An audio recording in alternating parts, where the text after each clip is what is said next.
Hello, YouTube. Welcome to the show. Hey, YouTube, and this is where we pick up. Yeah, you missed. If you wanted to see our awesome introduction, it was a really good introduction this week. Really high energy, really sexy. Check us out, facebook.com/Bourbon Zeppelins. It'll still be up, episode number 9. Just watch it. Watch the beginning. You'll love it. Yeah, it's great. Yeah, what'd you do this weekend? My weekend was pretty uneventful. Oh, well, sort of. So, weird thing happened to me on the weekend. I went out. So, both my headlights had burned out on my car, like my low beams. It's okay, low beams aren't useful. Yeah, so I'd been driving around with my high beams, but I kept them. I made sure they were really dirty so I wouldn't like bother oncoming drivers. Like, I wish I was even making this up. That's awesome. Because Ariana was like, "Hey, we should clean the headlights." I'm like, "No, we can't do that until I fix the headlights. Not until it's not because bright. I don't want to blind oncoming traffic." Anyway, so Saturday morning, I was like, I should run out to Canadian Tire and buy some new bulbs because I know how to change. I can change headlight bulbs in my car. So I was like, oh, let's go do that. So I go out to my car, and I get in it, and I stop because my glove compartment is open, my center console is open, and everything is spread out all over my car. And I stop, and I was like, well, this is weird. I don't remember leaving the car like this.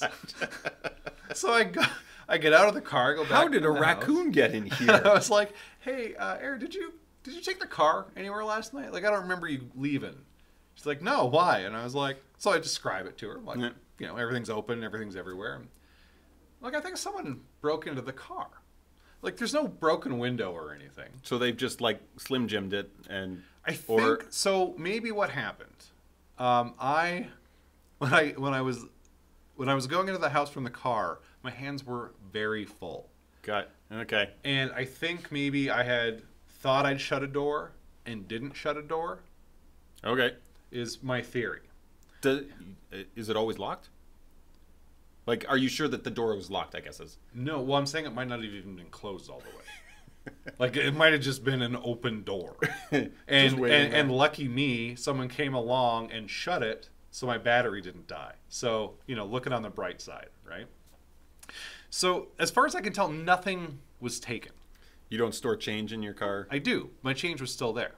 That's... Right? Like, I had, well, like, it's not like a ton of change. It was like $1.50 or something. Yeah, but sure. Still, you know, I would have expected that to be gone. I had a bunch of cheap sunglasses because I keep like 3 pairs of cheap sunglasses in my car. They were just left on the passenger seat. I had 2 jackets in the back seat, both still there. Just everything was sort of out of my glove compartment and sitting on the passenger seat. And everything was out of my center console and sitting on the passenger seat. So we're going through stuff, and I'm like, I can't see what's gone. Like, nothing's missing. So we check the registration and the insurance. Okay. The insurance is there, but I don't have the registration. And I was like, that's weird that they stole the registration and nothing else. Okay. So I'm like, well, since I'm going to Canadian Tire, I'll stop at the police station, put in a report, go to the registry office. So I put my report in. Yeah. I go to the registry office, and the girl was very nice. And she's like, hey, so what's your phone number? So I give her my phone number. She's like, yeah, that's weird. Like, I can't find you in the system for having a vehicle registered for 2018. Like, do you have, like, maybe a dual account? Maybe it's under a different phone number. And I was like, nope. She's like, what number sticker's on your license plate right now? I'm like, 17? She's like, what month are you? June. And she's like, yeah, I don't think you registered your vehicle for 2018. And I was like, huh. That's really weird. Like, my 27, like the one that expired in 2017 was still in there. So I just thought they'd taken the 2018 one and left the 2017 one behind. So they didn't, so they didn't take your registration. As far as I can tell, they took nothing. But I do have a police report in saying that my registration's missing. And now I don't want to go back and be like, hey, just forget it. Turns out I didn't register my car for 4 months. Can they charge you for that? Like, can you first plead the fifth before? Okay, I need to tell you something, but I need to plead the fifth first. No, that's not how pleading the fifth works. My report says my car was broken into. The only thing that's missing is a piece of paper. Yeah. I'm not. No one's looking for it. Well, no. Right. So They never are anyway. So it's not a big deal, but it was a weird way to discover that we'd forgotten to register the vehicles this year. So, making sure your battery didn't die and reminding you to register your vehicle. So in all honesty, this has been like the most helpful car thief. Not car thief. He wasn't stealing my car, but the most helpful criminal I've ever crossed paths with. Sort of. Like ships in the night. Super weird. Yeah, now, having said that, though... Maybe it was a raccoon. I don't know. Just, they get into stuff. We're going to circle back to raccoon. But first of all, where did I hear... yeah, Heather's getting all freaked out about not leaving insurance and registration in the car because apparently it's a thing to, like, go and steal identity. Yeah, like off of that. How, like, what do they get off that? Do you know how that works? I honestly don't, but I mean, they're gonna have, your name and your address, obviously, but I mean, they get that off a piece of mail. I don't know what else is on there. Like, I'd have to pull out. I don't have it's not in my pocket, so I couldn't look at it to tell you what's on there. That would give me that information.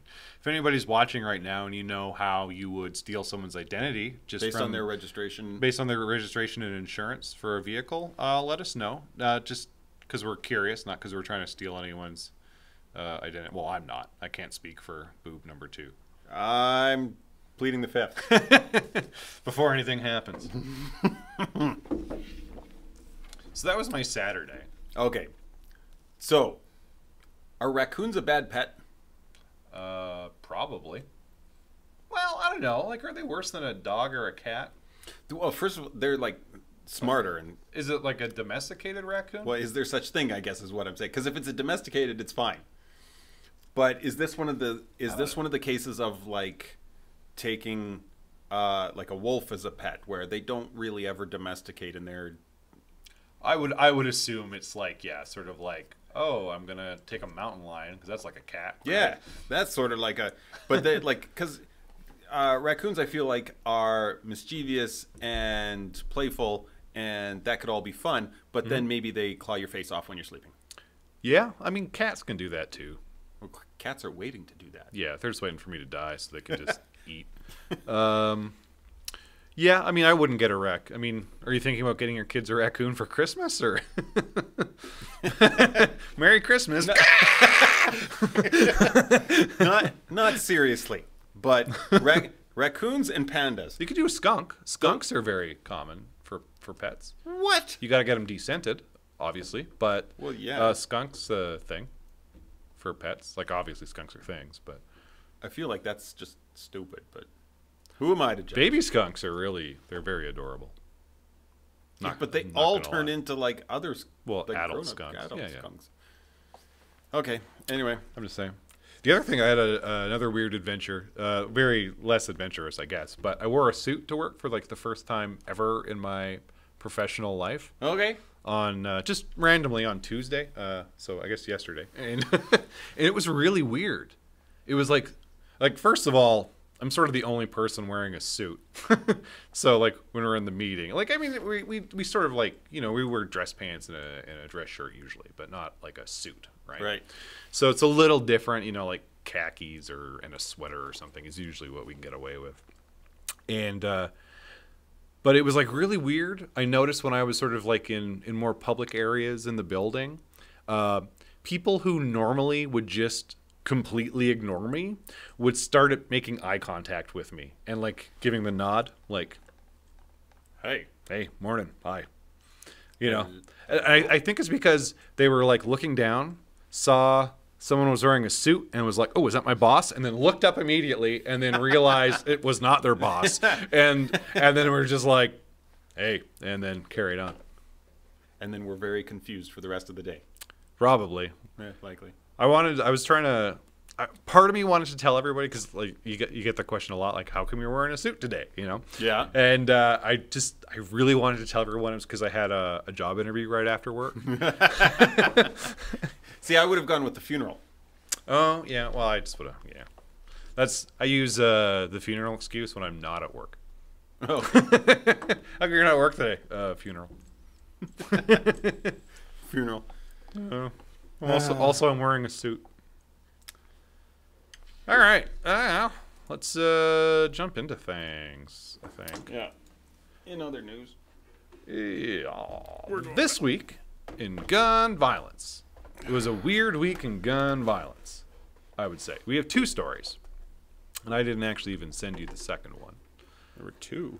Yeah, so there's the one that's actually in the show notes, and then the other one that I was telling you about that I didn't send you. So let me find it real quick here. Oh, we got a new notification. More notifications. Yeah, from Pam. Hi, Pam. Maybe you're watching. Maybe you're not. I don't know. Here it is. Pam likes that your car got broken into. Boo. That's a terrible thing to like, but I get it. You're slacked up now? Yep. Okay, I was like, I should maybe not have sent this on Slack. Okay, so there was 2 sort of shootings. 2 half shootings. There was 2 shootings. Half shootings. That makes a whole. Yes, there was 2 shootings that showed up in my Facebook feed and on Reddit somewhere. I think they might have found them both on Facebook. But I don't think anyone was shot in either of them. Except for, well, the shooter was in the one. So the first one we have, and Jeremy, you want to drop it in there, is the Galleria Mall one. So the one that's in the show notes. So there was a guy walked into a mall on Sunday, started shooting. Oh. Sorry, my mom sent me an email. she figured out how to do the screenshot like I asked her to. Ah. Yeah, we were talking about you earlier, Mom, when you're watching this later. Okay, here's the...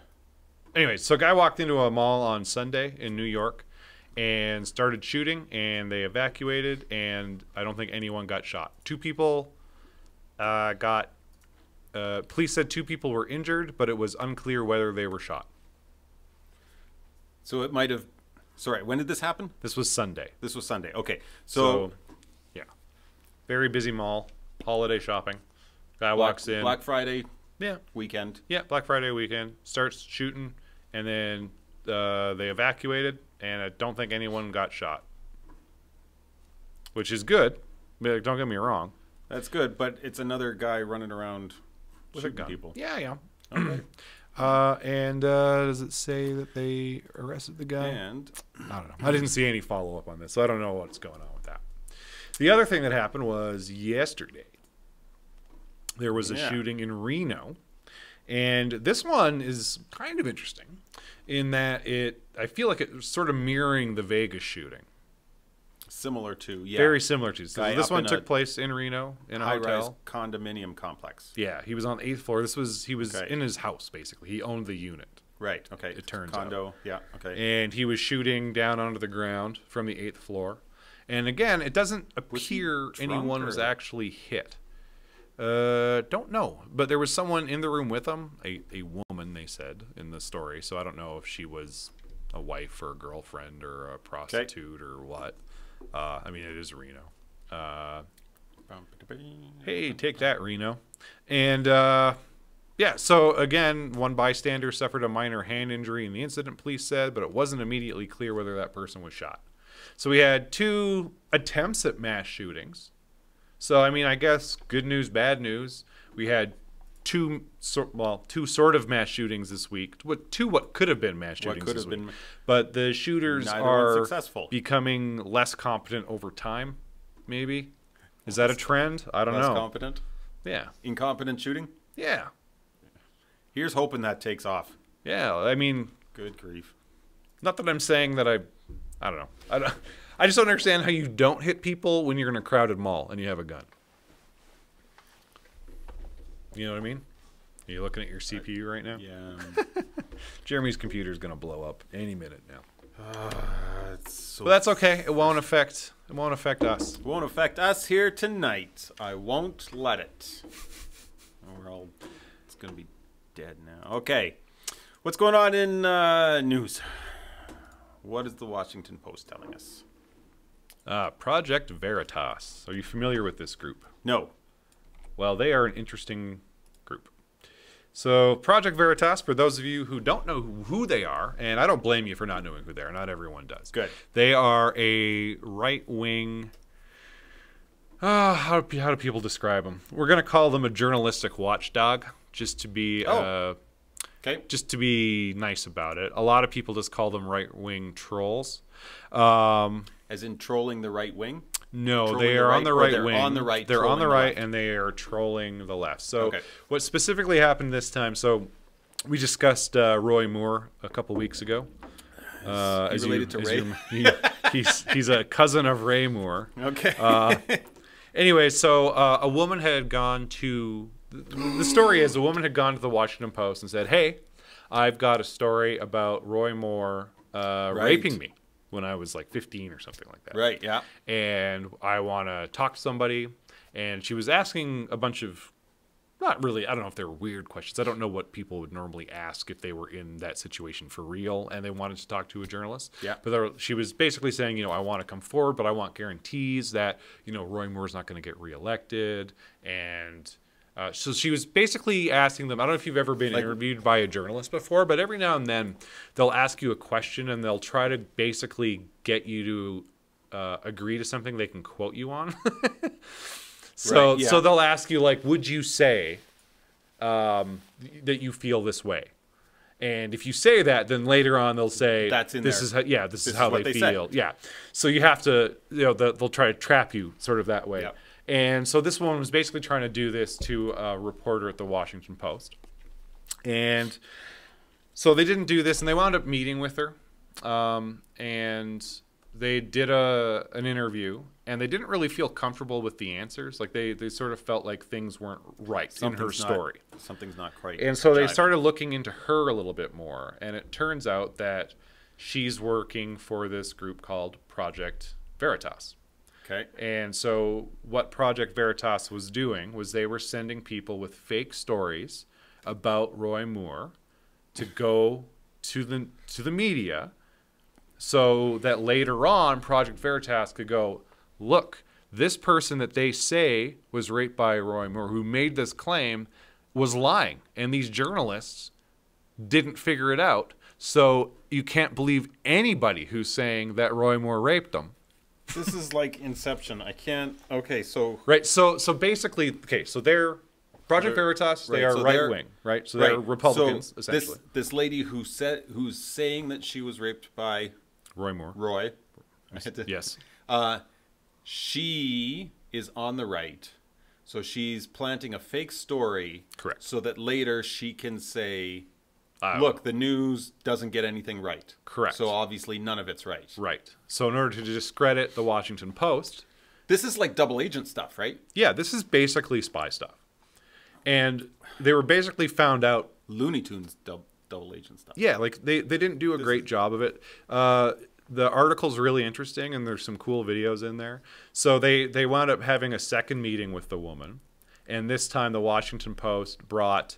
a couple of hidden cameras with them because they believe, like the way Veritas works is that the woman who was giving the interview also had a hidden camera in her purse. And so like a neat detail is they said like they met her in a food court, I think, the second time. Mm-hmm. And the woman had her purse on a table. And so the reporter is also a woman with a purse. She put her purse right in front of that purse just to block a camera phone was there, and I guess the woman like immediately moved her purse.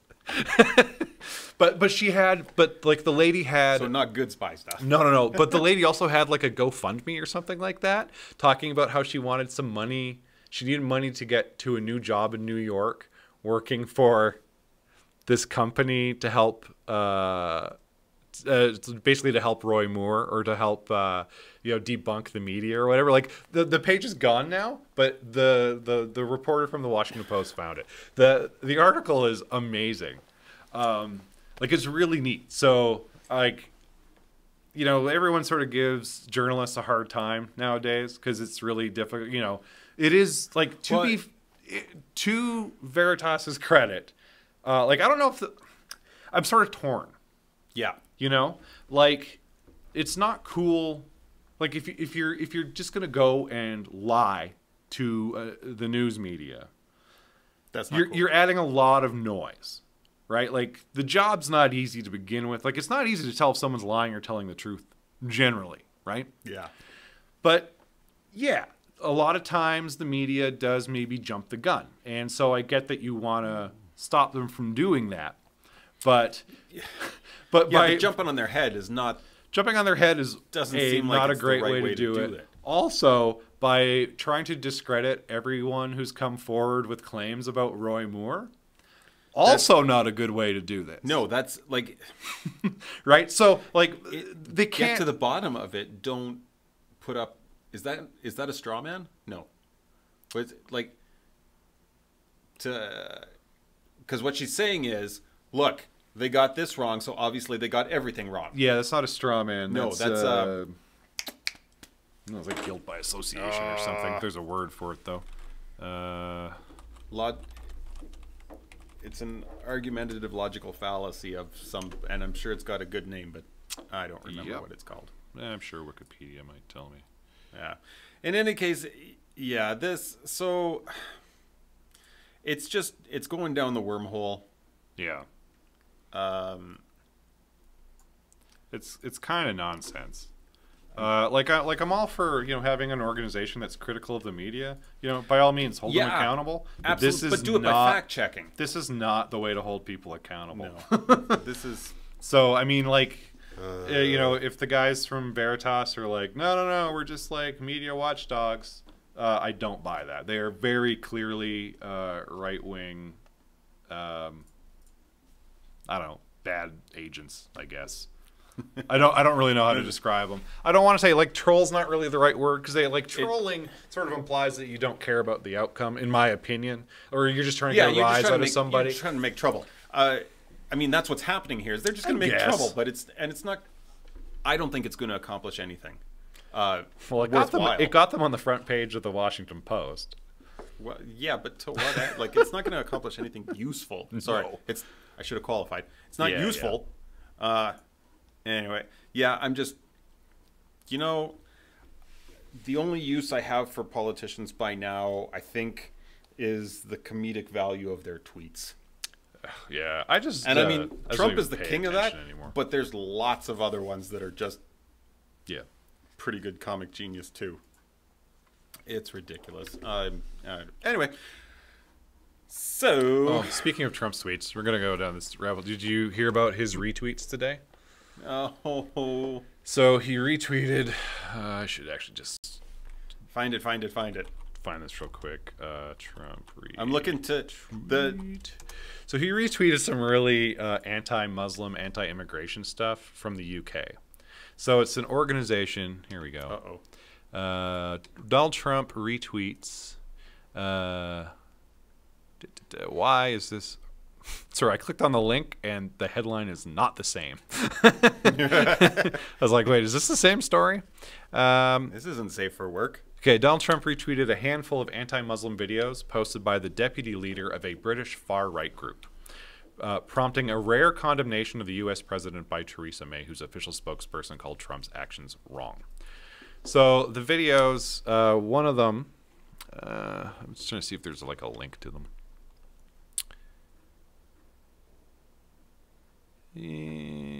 Can't find it. Anyways, so one of the videos was basically labeled as, here's a video of a Muslim immigrant attack. And so this is why we need to keep Muslim immigrants out of our country, right? Yeah. The problem was the attacker in the video was neither Muslim nor a migrant. So there was that. This is also the same people who posted a video that they called an Islamic terrorist celebration. And it was actually, oh God, I'm going to get the country wrong. I want to say it was a bunch of cricket fans from a country that likes playing cricket? They were just celebrating a cricket match. I think it was Pakistan, but I'm not 100% sure about that. But sure. Okay. I'm pretty sure. It could well have been. It might be. It's in my head, which makes me think that's what it is. But so I guess Ann Coulter has retweeted these videos, which is probably how it showed up on Trump's radar. Because apparently he's not angry at her right now. Right now. That's always the the proviso is not right now. Yeah. Which, fine, whatever. Yeah, those are the ones that aren't. But that's the big news of the day in the world of Donald Trump's tweets. That's bumbling, not fun. I do appreciate that his response to North Korea firing this like insanely long range ICBM was, we're handling it. Was in a nutshell. I'm like, you were the last person I want to handle this. I think you should let your military complex run itself, and they can handle it. And you just... He's in charge of all that, so he's going to handle it, Jeremy. I think he should, and I think he should do what everybody says that he does well, and delegate that to people who know better than him. Does he do that well? Like, I honestly don't know. I don't know. That's like, do people actually say that? Yeah. Oh. Yeah, that's what they when you hear him being referred to as a successful businessman, it's That's usually what they mean? It's usually in the context of he acquires companies and then puts smart people in place to run them, and it just lets them be. Oh, that's... And so that's when he does that. Yeah. The system seems to have success and make money. Right. So great, do that. And I think that was the great hope with having him be president, is he'll put people in place that can do the job and just let them run with it. Well, the good news is that their government might shut down in the next couple of weeks anyway, so... That's going to be potentially good for the Republicans. I don't think it'll be really good for anybody. I don't think it's going to matter to anybody because the government doesn't actually do much except run the national parks. Well, sure. In the but day-to-day lives, they also respond to North Korean threats. Wow. Look, Trump will do that as a favor. They have hearings about... He'll do that as a freebie. About sexual harassment. Yeah, which... Useless. Yeah. Okay. Did you hear two more guys today? Matt Lauer got fired. Matt Lauer got canned. And Garrison Keillor. Who's that? You ever heard of Prairie Home Companion? No. Okay, so he's like a public radio host. He's on like NPR in the States. He's based out of Minnesota, and so Prairie Home Companion is a very long-running, very popular show. It's sort of, and he's sort of like an American icon storyteller sort of guy. And he actually retired from the show last year, but you can't fire someone after they've quit. I know, but he's still. But basically, NPR said we're not going to replay any of his old episodes anymore. So he was on it for 30 years or something like that. So they have 30 years of shows in the archive that they are not doing, that they're not going to use anymore. And he made a statement and sent an email, and his story is that he made an innocent mistake with someone that he thought of as a friend, and apparently he'd put his hand on a bare spot on her back or something like that.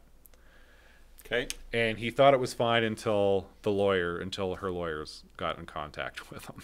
So we haven't heard her side of the story yet. We don't know why her back would have been bare. Like maybe she just was like wearing a dress with a cutout or what, right?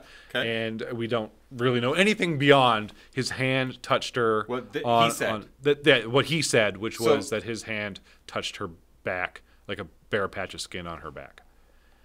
Surely that's not going to be her story. I have no idea. Like, presumably not. I hope not. And if that does wind up, and it sort of bothers me, because we talked about this when we sort of discussed this whole issue before, is he should be getting fired for this. Until we know what's happening. I mean, we don't need to know. But I mean... Until they know what's going on. Until they know what's going on, he shouldn't be getting fired for this. Yeah, so they didn't put out like a statement saying... He did. He went on NPR and he was like, he explained what was happening, and then he sent an email to a journalist with his story. And that's all I know so far. Like this happened later today, so it may be breaking something now. But yeah, we'll see. Matt Lauer's the more interesting one to me. Yeah, well, he's Because, the name and of the two. he's this huge name. Yeah. And they have summarily, I feel, dismissed him, or at least that's from everything I've heard so far. It was pretty summarily done, in that there was an allegation, and that they feel like it's not necessarily an isolated event. So the network feels like it's So is this the network panicking in almost McCarthyistic fashion? I think, or is this a case where, hopefully it's a case where maybe there have been other internal complaints, and like maybe the network was handling it internally, and now something came out, and it's now okay. Now we gotta. Yeah. Well, apparently there was a bunch of news outlets investigating Lauer. I don't know what triggered that. Oh. So I don't know if they had just sort of caught wind that someone was coming forward, and so they were like, "Oh, let's just check it out," or if they'd heard something from somewhere else. Or if everybody's investigating everyone. Or if everyone's investigating everybody now. I mean, that's also quite the possibility. In terms of NBC's reaction to it, I think the current climate is that you have to take a strong stance on this, even if there's an allegation. If there's smoke, you got to stomp on it. Yeah, and I'm not changing my mind, but changing my opinion about what I said before, where I think firing is not the right move for an allegation until there's proof. Because again, this sets just an awful precedent. Like it's harder. Yeah. Like it's harder to justify when you have someone like, if someone has like 5 different people accusing them, you're like, I also remember. Well, I don't really remember because I wasn't there, but I remember reading that many years ago. In order to convict someone of a crime, you just had to have 3 people show up and say they saw him do it. And that used to be the justice system, essentially. If you could find 3 witnesses or find 3 people willing to say, yeah, I saw him do it, that was it. You were guilty of whatever crime it was you were convicted of. Now, this was back before, like, indoor plumbing and stuff. But I sort of feel like we're getting back. If they weighed the same as a duck. Yeah, right? And I almost feel like we're getting off to the burning. I feel like we're going back to that a little bit. Now, I mean, obviously, he's not getting thrown in jail. That's the thing is, we're not pressing criminal charges. We're not putting people in jail. We're not fining them. Yeah. So how much proof do you have to have in order to take, a reduced level of action? Right. And there was a time, and I mean, not so long ago, where, a network would stand up for its, would stand behind the guy, right? You look at like Bill O'Reilly, for instance, right? Like Fox is like, no, we're standing behind Bill O'Reilly, and that really blew up in their face. Yeah. Because, I mean, does Lauer have a history of like paying off accusers? Like, is there a smoking gun, right?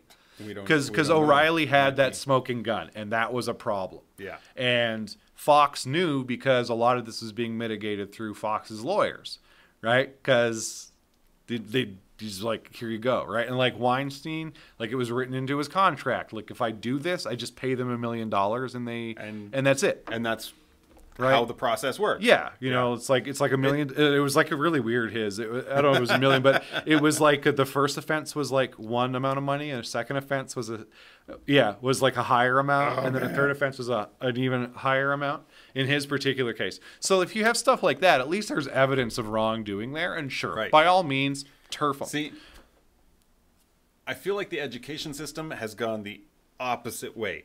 Like, you remember when you were little, and any adult could like accuse you of something, and your parents would believe them over you. Yeah. And you'd be like in trouble, right? Yeah. Like some random stranger could come up off the street and, your kid kicked my dog, and like next thing you're grounded. Today, like, people can't accuse kids of anything. Parents side with the kids so much. everything. No, my kid would never do that. I'm like, wow, kids really have changed. Because they used to be dicks. Kids used to be horrible people. I know, because I was one of them. Yeah. Now apparently they're all angels. It's ridiculous. That's good news. Yeah. That's good news for the future. This is going to bode very badly going forward. But yeah. Anyways, yeah, and once again, like, I hope NBC knows something that we don't know. Like, maybe NBC's lawyers are like, "Oh, look, we got a lot of stuff here where we've paid off. There's a big paper trail that leads back to us, so we really need to can this guy." Let's get him out quick, get him done, get him paid, get him off. I mean, sorry, I shouldn't say I hope that. Like, I would rather that he wasn't situation. Being what it is. In terms of like firing the guy, I hope they have proof that he actually did something wrong, and it's not just one accuser. Yeah, well, there's no way it's just like one lone accuser and the network panics, right? Yeah, that can't be the situation. Well, I mean, that's how it sounds, right? Like, if you like the article I read, it just sounds like one woman came forward. I don't know, and apparently it was like an ongoing, like a very like a long-term harassment, right? And I don't want to like dismiss it. Like, I don't want to make it sound like, oh, like if it's one person, they're obviously lying. It's just like, if there's only one person, then we need more proof. Or it needs to be investigation into it. Yeah. Hopefully, I mean, even if there's 5, you still need proof. But if there's 5, you're like, oh, it lends a burden of proof. Yes, it lends to the credibility of it. I'm not saying that this woman's lying. I don't think that's the case. I just think he shouldn't be fired until we're sure. It just seems what's released to the public is. We don't have the whole story. No, it's very limited in its detail and scope. And for Matt Lauer to be dismissed over it, there must be more, or we've truly entered into a frightening reactionary time. Well, I honestly think that's where we're at, right? Where you think it's that bad already? I do. I absolutely do. It's been because this has been going on this has been going on, but like the Weinstein thing was beginning of November, or no, middle of October or something, right? Something like that. I could look that up. It's not like we have the internet or something. Yeah. But there's been a lot of guys, right? Like when we talked about it before, the list of celebrities was already like almost close to 30 people or something, right? I think it was like 28 when we counted, and it's a longer list now. John Lasseter from that one from Pixar. That one sort of blew my mind. That surprised me. That surprised me. He described it as just giving out too many unwanted hugs, which, I mean, I can, like his he's like, it's not my fault. I just have so much love to give. I just want to hug people, and honestly, if it's just unwanted hugs, I don't know how I feel about this. Like, I really don't know where the line is anymore. It's true, because there are just people who are huggy people. I know huggy people. And so now if it's just huggy people are getting caught up in the crossfire, not that it excuses giving a hug that's unwanted. Yeah. But he might not have known it was an unwanted hug. Yeah, and there's questions of motivation behind it, and people are just going crazy. Everyone's lost their mind. It's just, I don't know. It's so, there's so many shades of gray here. Right? 50. How many or so? About 50. About 50 shades of gray going on here. It's difficult to tell, like, who am I, who should I be angry at and who shouldn't I be angry at? That's exactly the point. Who am I supposed to be angry at, and who I just wish it was clear. Doesn't quite deserve my wrath yet. Yeah, no idea. Okay. So that was Project Veritas. I guess I could have taken that. And other stuff. I could have taken that. Moving on to tech. So tech, I had a hard time with tech because everything, and we're going to wind up talking about this again anyway, everything is still net neutrality, which we talked about last week. And it's going to be until the 14th and the FCC repeals it. Is it the... Hang on. Where are we at with net neutrality? Have they passed it? Or have they passed? Okay, so they're trying to. So the threat is they're going to repeal it. We have net neutrality. We have. Gotcha. Right. So we have net neutrality, and so it's the 14th, December 14th. December 14th is when the FCC is going to repeal it. Probably, it's when they're trying to repeal it. FCC has announced that they're going to. The FCC has announced it is their intention to repeal net neutrality. And so that's worse than I thought we were at. No. This is where we were at last week. So I didn't realize that like the FCC had intention. Yeah, the head of the FCC is Ajit Pai, who's the guy we were talking about, who believes that corporations are being hamstrung in terms of innovation. So I saw a good tweet today where someone was like, hamstringing innovation. Yeah. That is just so. So here's two opinions that Ajit Pai holds about net neutrality. He believes that the government is. Sorry, I had this really good comparison in my head, and it's sort of floating away on me right now. He believes that the government. Oh, okay. So that corporations shouldn't have the right to do whatever they want without government control, right? So he believes that Comcast should be able to charge whatever, like that corporations have that freedom. But he also, at the same time, believes that it's unfair that Twitter can ban accounts and remove verified blue check marks from people. Because they're doing this generally with people who are like neo-Nazis, alt-right guys. And so he's like, so he holds these two ideas in the same brain. Okay, so if anybody wanted the definition of cognitive dissidence. Or dissonance. Dissonance, thank you. No, too many Ds. Yeah. Cognitive dissonance. Yeah. This is exactly what it is. Yeah. Corporations should be able to do whatever they want without government intervention. But me as a government agency, I don't think it's fair that, well, okay, he can say it's not fair if what he's saying is, I don't think it's fair, but they're a corporation, so they get to do it. I have a sneaking suspicion that's not the case. No. He wants to prevent. Yeah, he would prefer. He's saying it in such a way that he would like to prevent Twitter from he's framing it as like a freedom of speech issue, right? It's not a freedom of speech issue. Right, but he's framing it like it is one. Sorry, you can go say anything you want. Freedom of speech does not extend to using a particular technology. Right. So is it hindering my freedom of speech that I have to pay for long-distance phone calls? Yeah. Oh, okay.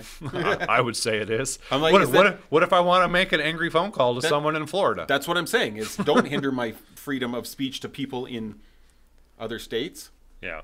But anyway, so it looks like, I mean, hopefully, like I'm glad that they're still talking about net neutrality all over the internet right now. So am I. Because it's very important. They're going to be talking about it till at least the 14th when they try to repeal it. Hopefully the American Congress does not allow them to do that. They're the only people who can stop it from happening, I think. Congress, okay. I mean, when you get right down to it, in order for net neutrality not to be upheld, you do have to hold internet access at the same sort of level as a basic right. Yeah. Right? Because if you're talking about corporations getting to do whatever they want with their technology, if you're talking about it's absolutely in Twitter's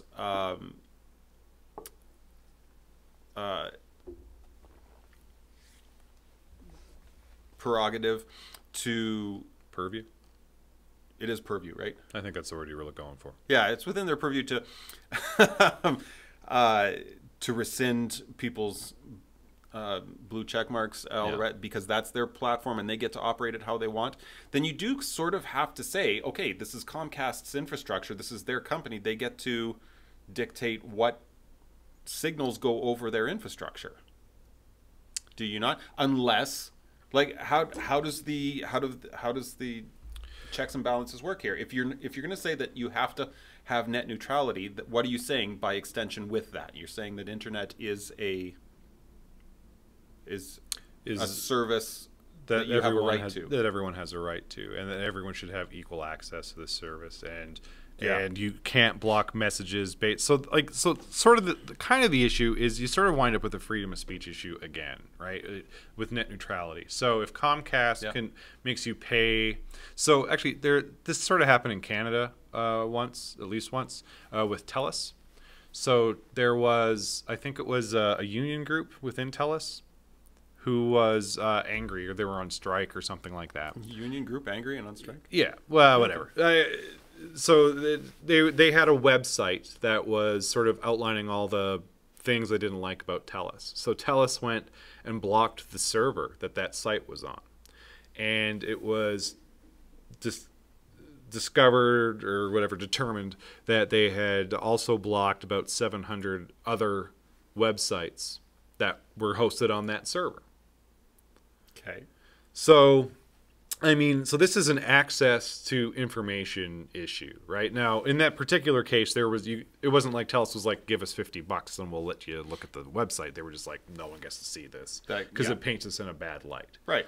And that is a net neutrality issue, right? Like, this is what we don't want telecoms to do, right? ISPs should not be able to block speech that they don't agree with.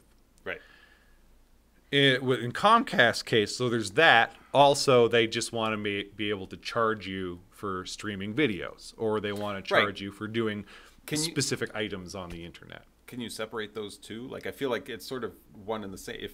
If you're allowed to block people for any reason, well, I mean, I'd say so. The argument is that ISPs should be treated like a public utility, and a public utility has to be available to everybody. Right. And Twitter is not really a public, utility. Yeah, they're a private company who have different, so the rules are a little bit different, and that's kind of the hard part, is making it clear that is sort of getting people on board with the idea that, or getting government on board. I don't even know who you have to convince anymore. Most people, I think, if you ask them, should internet be a public utility or treated as a public utility? I think most people on the street are going to say, yeah, absolutely it should. Right. And I think most politicians would probably say that, unless they have someone telling them to not say that, if they have like a party platform or something. And I think those are the people that need convincing. I mean, you can't ask TELUS and be like, "Hey, should this be treated like a public utility?" If they're going to go, no. This is sunk cost. We never got any tax money to build any of this infrastructure. Yeah. Right. So you guys get no say. So I think you just need to convince, the decision makers and the lawmakers that it needs to be, treated as, and so yeah. I get where you're coming. Like, I totally get your argument. Like, should Twitter be allowed to remove blue check marks or whatever? Should they be able to ban certain people? I don't think so. If you're just to ask me that question outside of the scope of net neutrality, outside of this conversation, I'd say no. I don't think that they should get to ban people. I don't care about the blue check mark thing. Like, people say, oh, the blue check mark is sort of like tacit approval from Twitter, which is why Twitter's been removing the blue check marks from like alt-right neo-Nazis, even if they're public figures, like verified public figures. I have no idea. No. Okay. Dropped frame 0. Still live, still recording. Why is this not? Still says we're streaming. I don't know. I logged up on mine. If anyone's watching this right now, Ariana, if you're watching this, can you text me and let me know? Or Pam, message me on Facebook, let me know. Or text me. I think you have my phone number. Let me know if we're frozen. All right. I guess you wouldn't be able to. Let me know if we're not frozen. Do that. If you can hear me, text me. Yeah. Anyway, so yeah, people were making the argument that the blue check mark was sort of like tacit approval by Twitter. Yeah. And so that's why Twitter is now removing blue check marks from people who we'll just say controversial opinions, although, and for for the most part, it's like neo-Nazi alt-right guys. But the blue check mark really is, yes, this is a verified public figure. That's what the blue check mark means, generally. Ariana just texted me, which is good news. Yeah. Yes, all good. Pam doesn't think removing things from Twitter is a good practice. People can make their own decision. Yeah, so Twitter has tools in place. Like, you can mute people and block people. So if you mute someone, they don't know that they can't see your messages. Well, this is then still getting towards the idea that my concern about this then is that people lose the ability to run their own companies, don't they? Like, Twitter makes a platform. Yeah. They want it to achieve a specific objective. Right. Why do they not get to say who can and can't play in their sandbox? They're the ones that own it. Well, so the problem is that Twitter maybe should also be treated not like a public utility, but as, I mean, it's such a ubiquitous part of the, like, this is the problem with social media, right? Is like just everyone. This is a new So monster. it's hard to say what the right course of action is here. Like, should they be able to ban people? I mean, like, I don't, okay, so if Twitter is not allowed to ban people, yeah, why not? Is it because of the size and the influence of the platform? I think that's what it feels like, right? Yeah. So then, by achieving a certain level of success, you lose a certain amount of control. Yes. Okay. I think they have kind of, if you want to have that level of reach and that level of influence, you have to, there's consequences to that. And you now have a responsibility to the people who you serve. And it used to just be a small customer base, but if you've got, I don't know what the numbers are, but I bet you, the people on Twitter, it's probably a fair chunk of change in terms of the number of people in the states that have a Twitter account. You know, the president almost tries to pass policy through Twitter.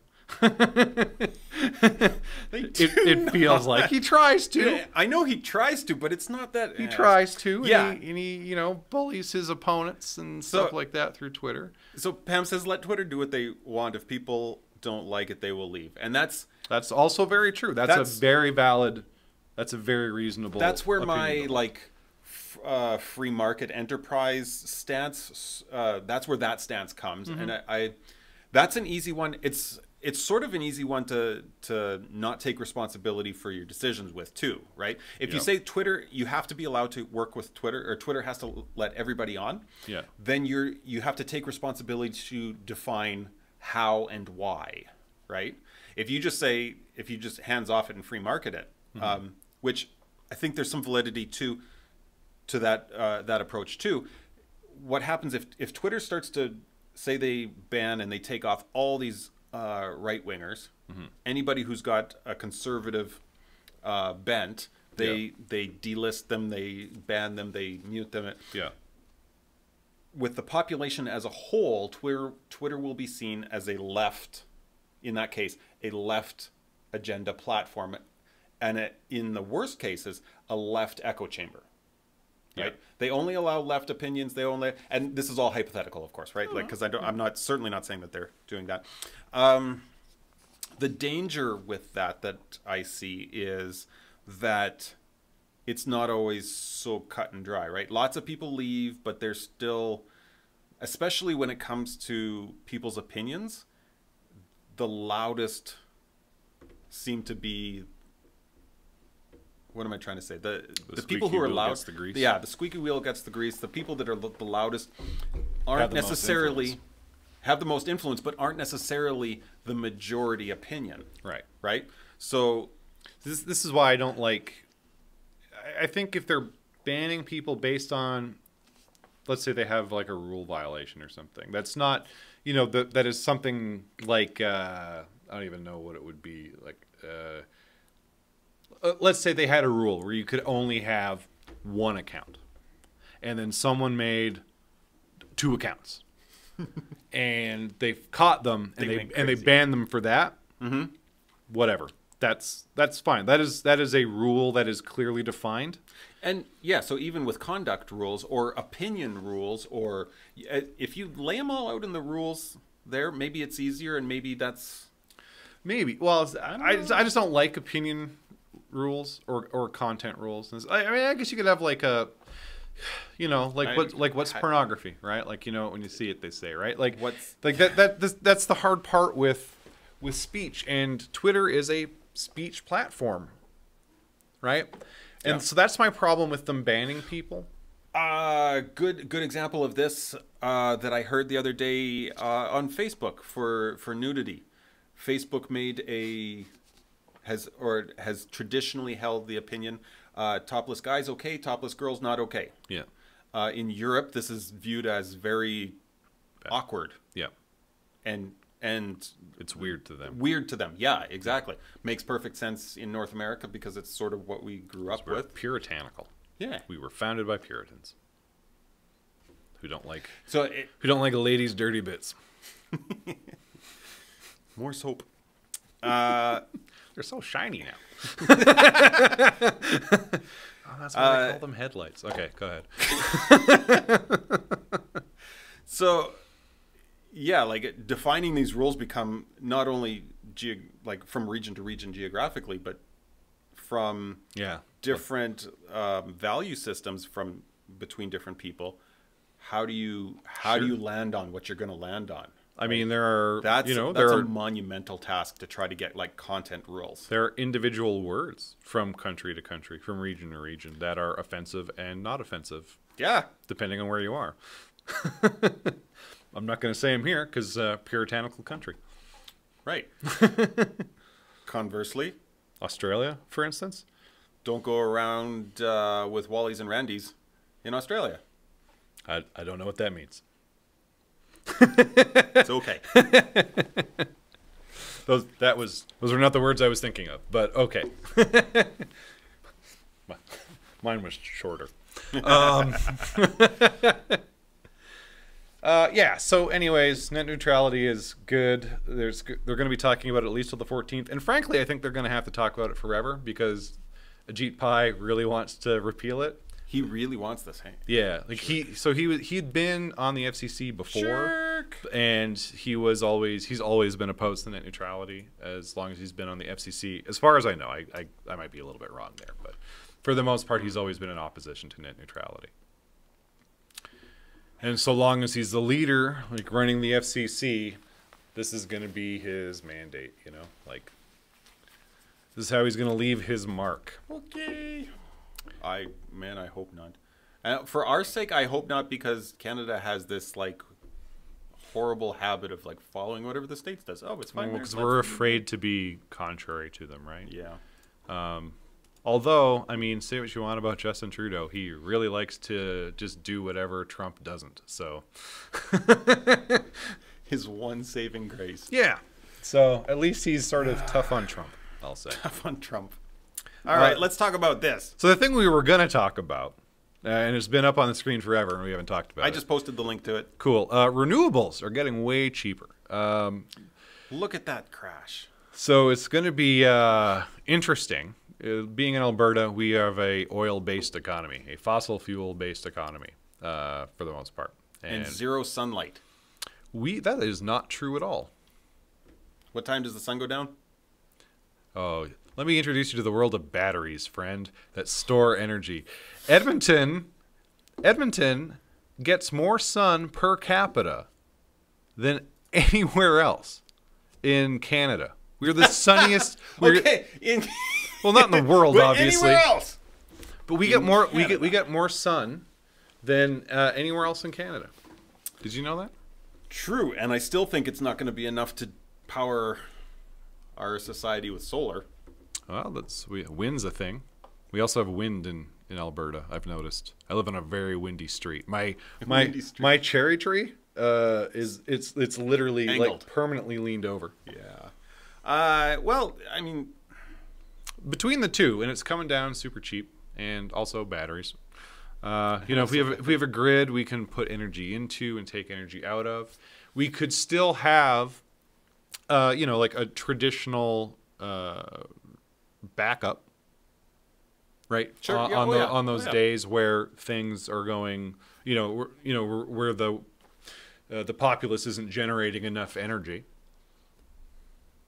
The populace is going to generate the energy? Yes. Well, by having solar panels and wind farms in their backyard. I was seeing treadmills. Or that.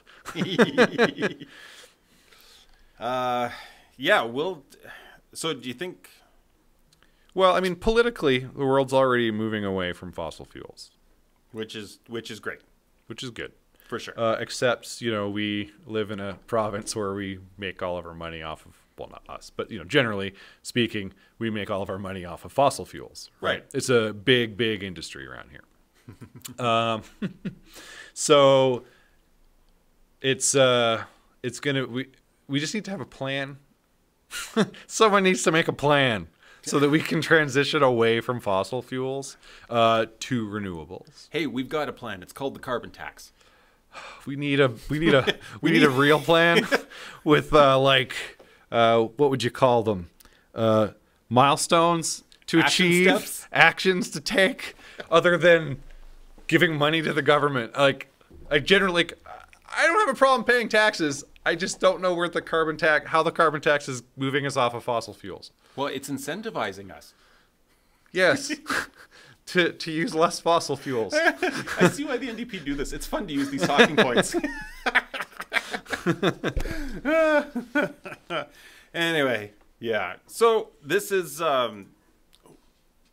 encouraging. Mm-hmm. I found another article that I actually didn't post, but it was from May. Let me find it because I actually tweeted it out. I'm so inconsistent with where I post stuff. Where you post stuff, or where you post stuff from? Where I post stuff to. Like, I'll post something on Facebook and I'll post something else on Twitter. I don't do both in the same place. So, Germany, in May of this year, I'll send this to you, got 85% of its electricity from renewables. Copy link.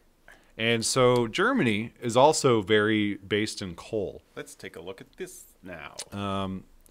So on April 30th, I don't know, honestly, I don't know this is an old article, and I don't know why I found this today. But apparently on April 30th, 85% of Germany's electricity was generated from renewables, which is amazing. So this is sort of what I'm talking about, right? Yeah. Let's try to get as much as we can from renewables and rely on our coal-based power or whatever it is we're using for power. Yeah, dramatically reduce the amount that we have to. Yeah.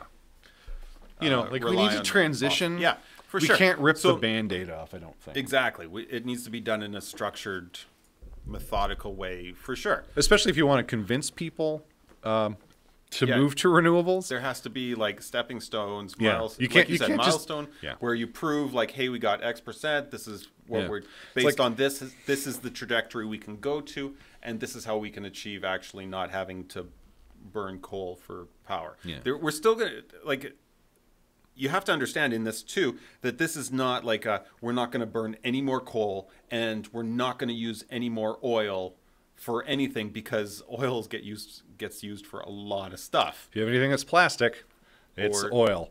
Need to lubricate machinery, or you we're still just get a guy with a really wet mouth.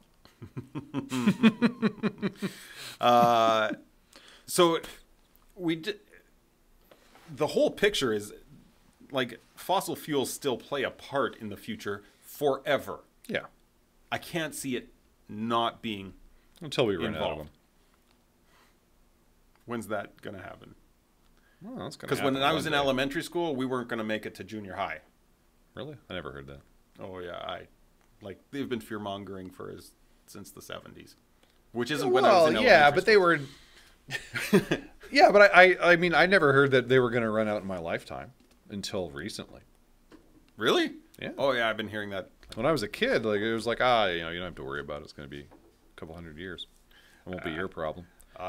It won't be our problem, I don't think. Well, it's going to be someone's problem. We should do something to alleviate it. Well, that's a different question. I don't know. What was the question? Do we have to stop burning this because we're going to run out of them? Well, yeah. No, we're not going to run out of them. Eventually. We won't. Well, we as a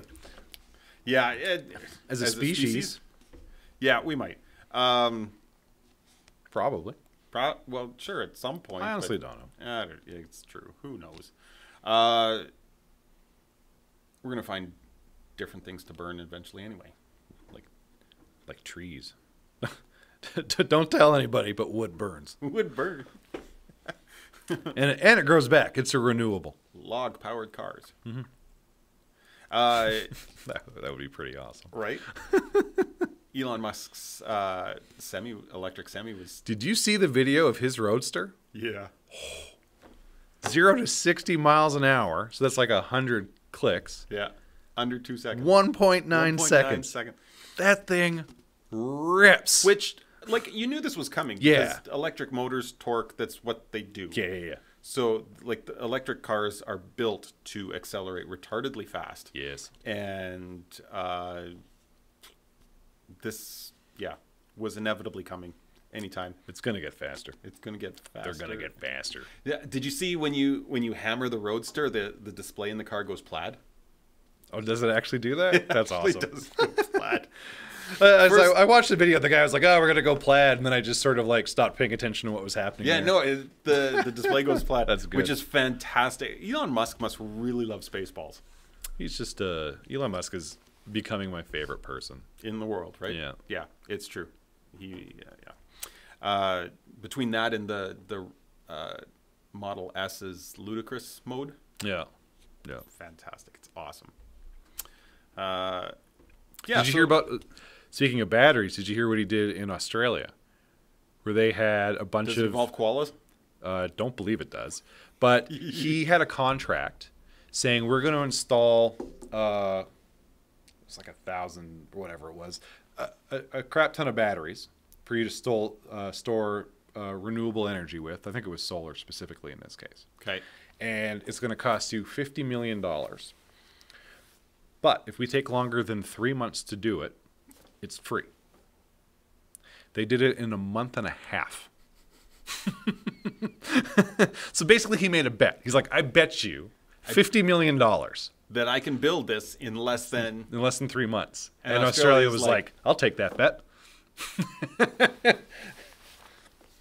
So that is pretty impressive. If you can convince governments to like get Tesla to put all these batteries in,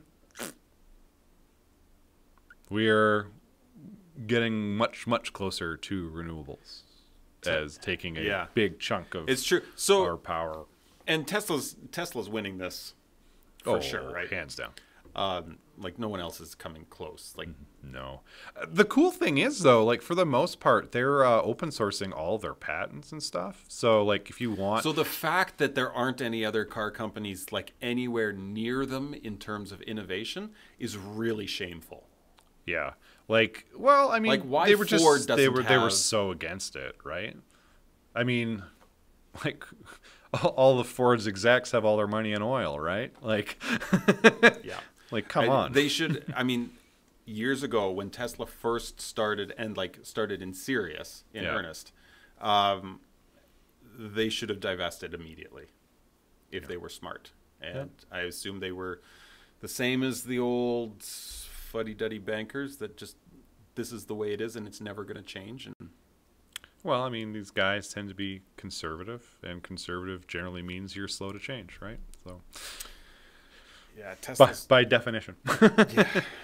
But like, did you ever watch Who Killed the Electric Car? No, but I was just thinking of the title. Yeah, it's a great documentary. If you haven't seen it, was that on the Chevy Volt? No, it was what was it called? Hang on, it was GM. GM Zero? No, God, I can't remember what it was called. The GM something or other. But it was a cool looking car. I mean, it's a little dated. EV1. Yeah, the EV1. Yep. But it's 1997. Yeah, really good documentary. It'll make you sad if you like electric cars. Yeah, that would be sad. Yeah, I can't. Tesla's totally going to win this. And my question then, electric car, good. And Tesla, I think, is answering these questions. But the questions that I have is, okay, you have to recharge these cars. So in Alberta, you're using electricity that comes from burning coal. So burn coal to charge your car or burn gasoline to move your car. Right. Well, so Tesla, they want to have infrastructure where you have supercharging stations everywhere. Yeah. So they want to build their own, like Tesla charging stations that are solar powered, and that's what they do. Right. Now, I mean, obviously, the infrastructure is not here now, but it will come over time. So even if for now you need to use electricity generated by burning of coal, eventually that's going to become less and less of an issue for you because you're going to be able to go to like a gas station and charge your car solarly. Based off the solar power and fast. And which is crazy that the cars don't explode when they're charging that fast. Yeah, I think someone else just sort of had a big battery blow up. No, sorry, not. It was what do you call it? Like an innovation where they got faster at charging a battery. They found some new. Not new, but they found some sort of new material combination that charges faster. I don't know how it holds or anything like that. But. Right. All right. Well, yeah, renewables. Let's get it done. They are the future. I'm excited to see this in our lifetime and what the innovation over the next 20 years be holds. Lots of real. This is going to be cool really stuff. cool. This is going to be a lot of fun. There's going to be lots of cool stuff here. It's true. Okay. Is it that time? It's time for... Hey, what time is it? Kickstarter Crystal Ball. Ooh. Let's pull them up. What do we got? All right, so what do we still have left? The interactive 9D movie theater. I don't have any of these open. Funding unsuccessful. Was not reached one day ago. They got... $0? $0. Oh, what a guess. 0 backers. That's... I'm not... not shocked by that. I mean, you hate to see people fail so spectacularly, but I mean, this was like a not one single person backed them for even $1. I'm hoping this is a lesson learned for them. But I mean, I don't know. It might not be because they might not realize what they did wrong. So who knows? Because since no one donated, no one could leave a comment telling them what went wrong. What went wrong with it? Yeah. Why no one's donating? Yeah. All right. So that's the end of that one. Okay, we can take that one off the list. Take that one off. It did not. Neither of us thought it was going to happen. So no, we're good there. Phone binoculars is still on my list. Phone binoculars. I think that one funded, right? They funded. And they're done? They are done. They got it. They're good to go. Well, I hope everyone's not disappointed with their magnifying glass in a box. Oh. All right. This one will be interesting. I almost want to follow this one into the future, but... The binocular one? Yeah, I don't think there's going to be magnifying glass? Do we know when shipping's supposed to be on it? Estimated delivery November 2017? What? No, hang on. That's got to be wrong. Might not be. That's not the product. That's I think the thank yous. That's the thank you note. The thank you emails. May 2018. Okay. So we might come back to that. Go see what's going on here. Okay. Progressive app. Oh, I do not have this in my spreadsheet, but I can tell you nothing moved on it. They've only got we're down to the last 24 hours. 24 hours to go. Made 365 out of their pledged 10 grand. So they are a no-go, I would say. Yeah, do we even want to... They can come off the list also. They can come off the list unless they are not getting 12 grand donor in the next 12 hours. Not happening. Take that out of there. Okay, Shellback. Oh, yeah, the zipper thing for your phone, shaped object. The zipper pack for your phone. Oh, these guys aren't going to get it. So... They've got 12 days to go, so 2 weeks. Yeah. They're still... What were they at last week? 87.49.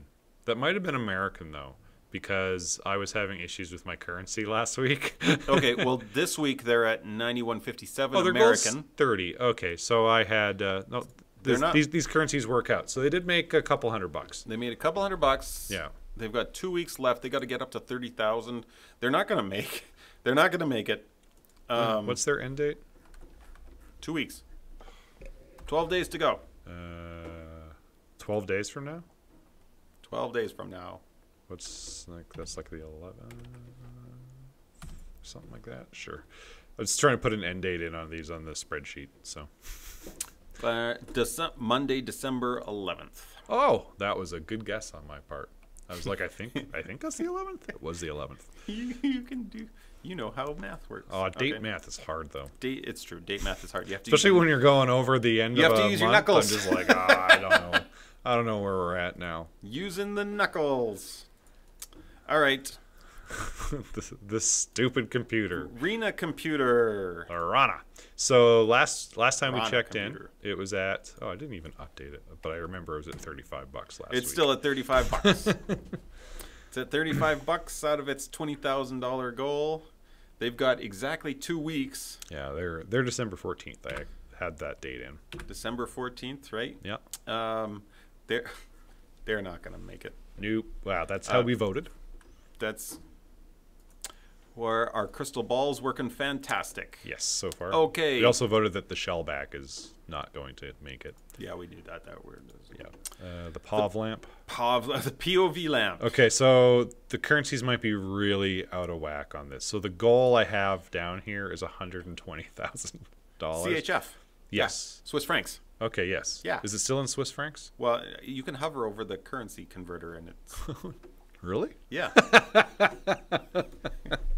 See how computers work is there's interactive web pages. Oh, that's why I'm boob number 1.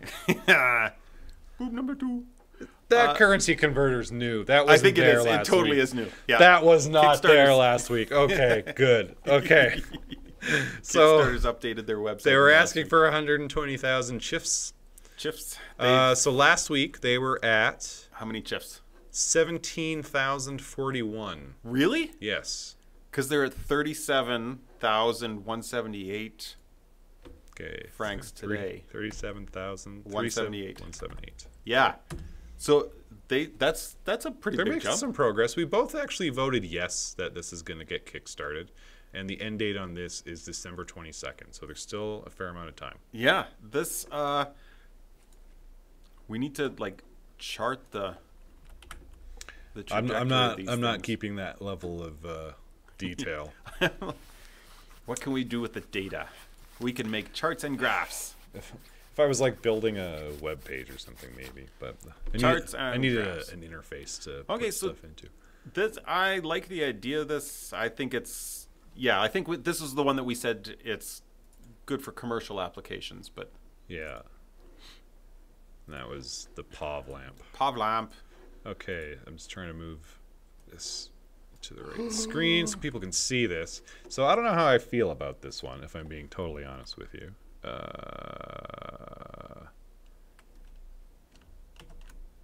This I There we go. feel like Couldn't figure out my keyboard. Shortcuts. Oh, wrong button. That's okay. Okay, so this is the dichotomy keyboard and mouse. So this is about a guy who decided that he doesn't like having a mouse separate from his keyboard. So it's like an integrated mouse on your keyboard. So this kind of, like if you've ever owned a ThinkPad. I was just gonna say like the ThinkPad little knobby. Your J-mouse is what it's actually called, but That's no a one ever. horrible name. Knobby's way better. Yeah, there's not really a good name for it, but it's technically called a J-mouse because it's next to the letter J. No, it isn't. Yes, it is. Oh, yes, it is. It's between J and H, right? Yes, Okay. and I thought it was like, between G and H. No, it's J, H, Y, and U. It's like right in that middle. It's Okay. where that little intersection is. All right. I have a ThinkPad. I never actually used that though, but I might like start. Should have been called an H mouse then. That's better than J. No, J mouse sounds better than H mouse. H Anytime I H is an awkward letter to say. I don't like it, put it in H. and it's like my last initial. I hate it. Just I don't like saying H. H. H. That's Okay. just I forever think about the scene from The Simpsons where they're buying a used car and it's from a country that no longer exists. It starts rolling away, and the sales guy runs after them. Put it in H. Right. Like, yeah, Pam agrees with me. It should be H mouse. Haha. You're both wrong. Well, when everyone's wrong, it's kind of right. Do you know what the oh, I got it. Okay. Oh, maybe not. Do you know how to get today's date in Google Sheets? Found it. Never mind. It's equals today. Equals today? Yeah. Okay. Okay. Oh, that means I can probably do actual date math with stuff. Sweet. Okay, good. I'm happy when I can like code stuff. How does this stupid thing work? Do they actually have an idea of how it's going to work? Their production video is interesting. I did not watch the like the top one? Yeah. Okay, I'll play it, and so people can watch it without sound, and we can talk about. This is sort of what we did last week, so I think this is a good way to do. We'll play the video and talk about it. Right. So this guy. Sorry, I'm just laughing because I haven't watched this video. I like to. Yeah. So apparently he's real sciencey. Exactly. Oh, this is good. Actually, I was gonna say I did read through some of it. Yeah. And the guy's pretty funny. I almost don't know if he's serious about this, but I guess he's serious enough about it. Well, he's put a Kickstarter in there, and he's trying to get $20,000 to get this. It just started up today, right? Yeah, this is from today. Yeah. Okay. So he's got 7 backers already. Yeah. From my preliminary glance at this, I think it's going to go. What did I do? I might have screwed something up. That's okay. Did we screw stuff up? I might have accidentally gone back in time on the video by pressing a key on my keyboard. I'm not 100% sure. So, because I don't have audio, so I can't tell where we're at. So basically, it's kind of like an ergonomic keyboard with the split, and then it's got 2 little wrist rests. Because have my video full screen and I'm not scrolling, so people can watch the video. Does it say how these little knobs work? Is it just with pressure or turning, or is it just my hands moving? I'm just scrolling through the video, and I'm hoping there's a demo of it. Oh, yeah, here's a demo. Oh, well, that is not what I expected. Right? That is kind of neat. I was not expecting that. So you drag the thing around like a mouse, and then you've got the little thumb knobs there. Now, this is really useful for people who home row type well. I don't home row type well, but I feel like I'd probably get used to it. Surely you'd get used to it. I've actually always considered just getting one of those split key ergonomic keyboards just to force myself to home row better. No, can't do it. Can't be bothered. And as a cautionary tale of woe, I was talking with a friend of mine who uses an ergonomic keyboard, and he can't type on a regular keyboard now anymore. No? No. Oh. I'm like, I don't want to lose that ability. I was also considering getting the DOS keyboard that has no labels on the keys. Yeah. A friend of mine had one. He was like, he returned it. he's like, I'm a pretty good keyboardist, but I could not. Every once in a while, you still need. Sometimes you just got to look down, figure out what's going on. Yeah, you lose track. Especially he was like the letters weren't so bad and the numbers not so bad, but he's like, I couldn't remember how to do a dollar sign, True. Right? Yeah. Stuff like that, that gets a little, if you don't have all that in your head, especially if you're a programmer, because we use weird symbols all the time. And he was a programmer, so yeah, and he had that at work, and then he was just no, he returned it and got one that or had have you ever played around with the Dvorak layout? No, I've never played with the different layout. I barely have QWERTY. I barely have a functional understanding of QWERTY. I could not do Dvorak. Yeah, no, thank you. Especially because you can't get a keyboard labeled in Dvorak. also that. You must be able to get one somewhere, right? Can, sure. Yeah. So mechanical keyboards are all the rage, and getting like special key sets and stuff. Yeah, I feel like because they all just pop off on the mechanicals, right? You can just move them around. Like I got like these pop off too on the stupid rubber pressure ones. But. I've got other things that occupy my time. I don't have time to futz around with. Yeah.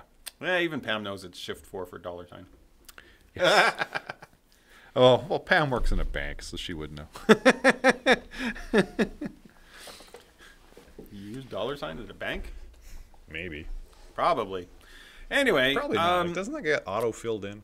That is So, I think this actually might...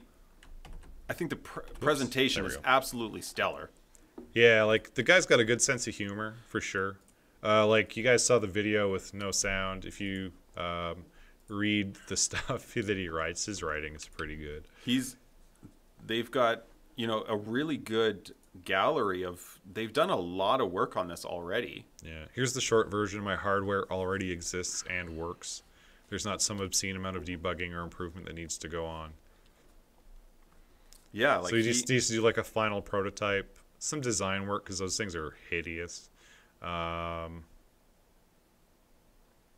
do like the rubber palm cushions. Yeah. Or those gel-filled palm cushions. Like, that's potentially pretty skookum.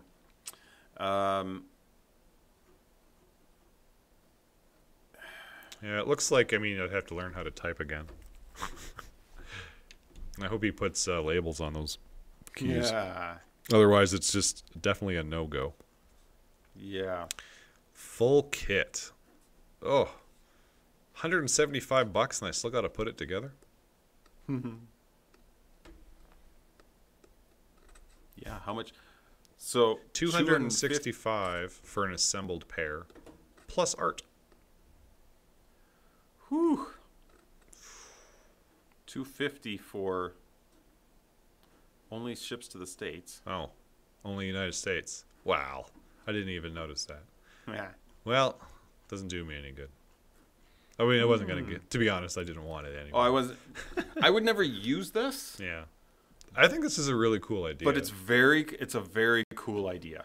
Yeah, this is the kind of thing I like to see on Kickstarter. It's not totally out there, idea. And it's cool. It's creative. Like, I've never seen anyone suggest this as a solution for how we should type. This is really creative and interface with stuff. Like, this is really neat. Can you game with it? Oh, that'd be. I bet you could. I feel like no, because you can't. Oh, you'd need a big area. You can't just pick it up. That's what I'm saying. You can't pick it up and. Yeah, that would be a problem. There aren't. That would be. Maybe so you have a big table to. You have to have a giant table. So that's one of the downsides. Is you need a lot of real estate for this to work effectively, because you can't. That's true. Yeah. Because I'm constantly picking up a mouse. It's why I use a trackball. Yeah, like I don't even think about it. Like, I'm constantly picking up. I have a gaming mouse and like a large gaming mouse pad at home, and I still have to pick up my mouse from time to time. So that would be a big problem with this. and not even when I'm gaming, just like regular browsing or regular computer use. So that's a bit of an issue with this. Yeah. I forgot we're supposed to be critical of these things. I sort of got enamored by the idea. All right. So what are the cons? Well, the picking up. Yeah. No labels. They're going to be labels. I don't think it's practical to use. It's one of those things where you're going to get used to using this, and then you can't use anything else. I don't think you're going to get that used to using it, but it'll get weird. Like, the learning curve is going to be typing and doing this as opposed to having to reach for something.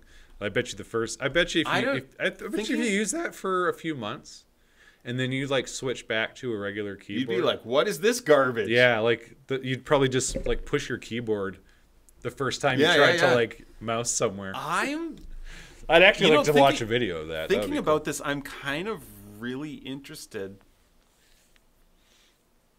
about what it would be like to use this, because you would then type. Okay, because you'd type and then you'd move your cursor somewhere and want to type somewhere, and then if you put your hands back to where they were comfortable, it would move your cursor while you're doing it. Yeah. Possibly, or I don't know. More investigations required. I think it's a interesting idea for sure. Yeah. There aren't a lot of slots here for backing. You can get $25 to get the circuit boards and plates. Yeah. You got to build everything else. Yeah, you can get no USB controller, no wireless modules. Yeah, you get nothing with. Jeez. That's that's hardly even a maker kit. 125 US gets would get you the demi kit. Yeah, so you don't get keys. So or switches. So you got to buy the switches and the keycap. Which, if you're big into keyboards, you might. This is the kind of thing that maybe that's what you want to get your own switches anyway. Yeah, for sure. This is for someone who's this is a cool idea, and I like a very specific type of mechanical switch. Exactly. So that's okay. 175 to get the full kit that you put together yourself. Oh, you still have to do all the soldering. Yeah. $250 before you get an assembled product. Oh, I totally skipped that one. I didn't know where you got that $250 from before. Because I was like, it's $265. Why do you keep saying $250 to get the assembled? Mm-hmm. But what does that not come with? Art.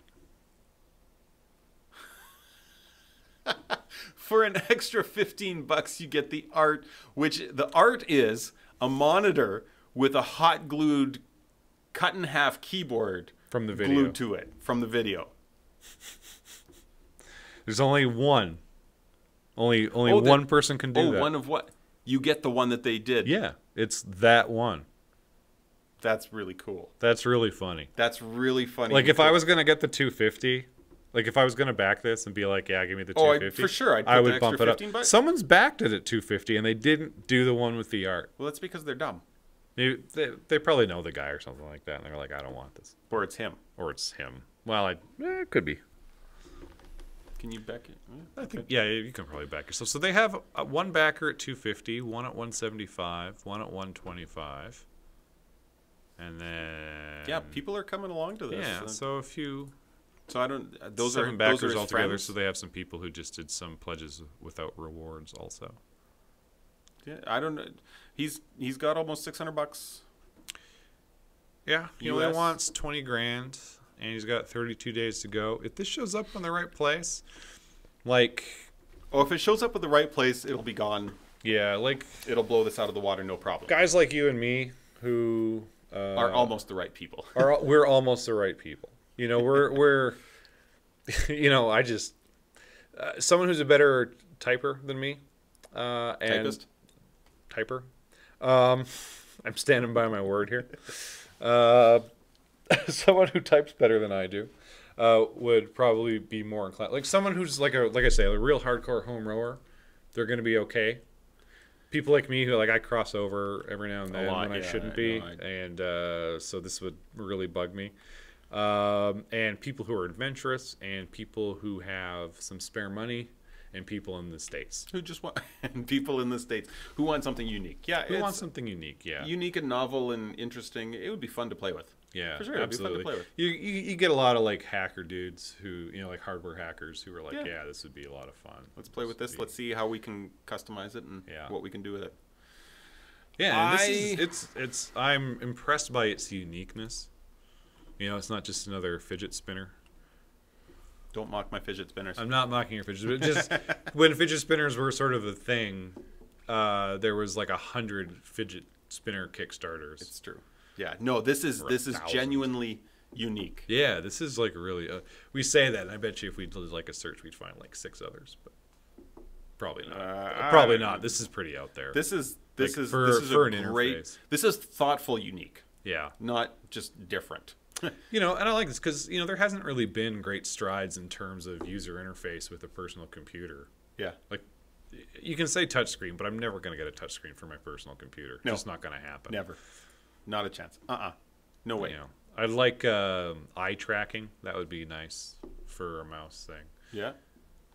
That would be like really ideal for me, because the number of times, like especially when I'm on multiple monitors and I like just look at where I want to type and I forget to actually move my mouse over there and activate that window, and now I'm typing over here instead of over here where I'm looking. Drives me crazy. God. Yeah. So we think it's gonna make it? Ah. I'm gonna be recklessly optimistic, and I'm gonna say yes. You're gonna say yes. I'm gonna say yes. That's fair. Because I need some joy in my life. I'm going to say... Oh, this is going to be tough. This is a tough call. I think this should get funded. Like, of all the nonsense I see on Kickstarter, this deserves to be funding. funded. Yeah. This isn't a half-baked... This isn't just like a sketch on a napkin. Right. This guy actually has something built. Yeah, he's done the work. He's proven that he can make this work. He just needs to make it a little less crappy, and ship it.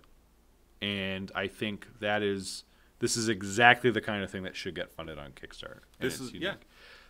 That being said, I don't think it's going to get funded. Final answer? Really? Yeah. Yeah, I'll put my N in the spreadsheet. All right. See, I just did it. Where I wasn't clicked on. You're not typing where you're supposed to be typing. You need the product. And I was looking at it. I need the eye tracking. Oh. That's what I need, is an eye tracking interface. All right. All right, so that was this week's Kickstarter Crystal Ball, the Dichotomy Keyboard and Mouse. They are currently at $587 out of 20,000. Jeremy says, yes. We're good to go. David says, no. Not because I don't like it, I'm predicting it's not going to make its funding. Because you're a skeptical asshole. I don't think it has enough money yet. I think you think my first day should have been higher. My theory is you need to have, I don't know what the percentage is, but you need to have a fair chunk of change on your first day. Like I'm talking like 20% or something. There's some data analysis that I'd love to run. Yeah, me too. I will definitely do that at some point in my life. Maybe over the next few months. Because I would love to see what's going on there. So anyways, that sort of basically brings us to the end of our episode. If you've been watching on Facebook, thank you for watching live. Thank you for joining us. You can join us every Wednesday at 8 p.m. Mountain Time on Facebook.com/Bourbon and Zeppelins.